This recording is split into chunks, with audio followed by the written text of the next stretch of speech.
ngiyazi abanye bazithi hey isikhathi tjatha cha umsebenzi wami ukuleva nganza kwethu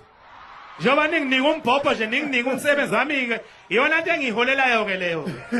ngiyaleva ngileva iphela inyanga ngihole hey saze saqoshwa yeah saze saqoshwa akukhuluma lo wayiphathi le ngo-2011 umjikijelo wafonela uXolani umfoka Mcineka wathi ngicela ukuvala umcimbi eCharlesfontein wafona umcineka kimi ephethwe ikhanda wathi hey nanga umjikijelo ethi uphosa inselelo ucela ukuvala umcimbi senze njani wemfoka Ngobe ngathi mina hayi mdedela uvale umcineka athi hawu kodwa uNkulunkulu wami ingani indidane uyayazi nje mayike yacula aqala izohamba nehlwele ngithi mina cha mdedele umjikijelo ke sibone ukuthi njengoba ecela yena ethi uyayifuna inselo uzokwenza njani nizokhumbula mangabe nani khona eCharlesfontein yathi mayiqede indidane yathini yathi sahamba sonke yesiyaphuma stage nangempela kwathi nquzu yeza sali ihonga zathi mbo wangena umjikijela wawuvala umcimbi oqopha umlando ngifuna ukunitshela ngoba ade ngibona umfoka Khanyezi la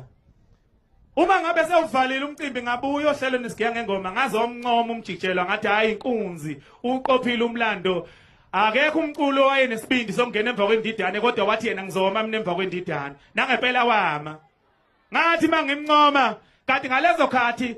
manikhumbula kahle benomfoka Mhlongo hayi kwakukhona ukungcweka okuthize kwakukhona impela ebhekene ngesiquza amehlo uyaphuma ingoma ikhishwa ekakhangelana uDSD inezibongo ezayibonga umfoka Khanyezi zithi ingqine yomsakazi elibala ukubeka inkunzi zomaskandi ikhohle umsebenzi wayo igama elithi ingqine yomsakazi igama elithi ingqine yomsakazi walithola lapho uJaiva Zimnike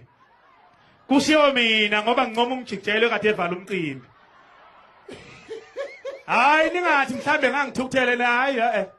phela ngangathukuthele kwase ngase ngikujwayele lokho ngoba vele mawusuku usebenza ngomaskandi kufanele ukhakha iqine malungaqinile abaculo bakaMaskandi bangakugandaya ungahaya baphatha usuthi hayi mina angisafuni sazi uMaskandi cela uyeka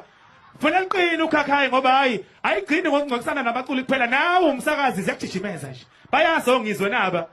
ningathuli ngizwe ngathi anikaze kujijimezwe nina ho yeheni bantu bayazi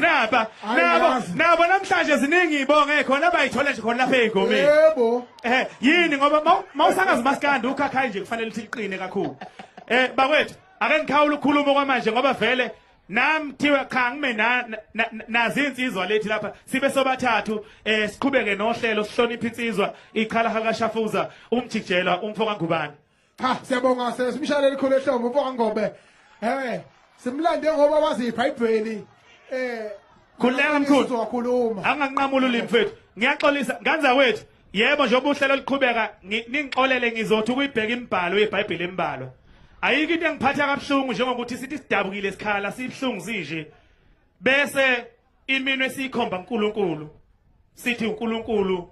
uyena osuke sithatha uyena othatha umuntu mayishonile bakwethu kubhlungu kakhulu lokho ngoba iBhayibheli alikusho lokho iBhayibheli liyasitshela umlando wokufa ukuthi ukufa kwangena kanjani ngizode ngithi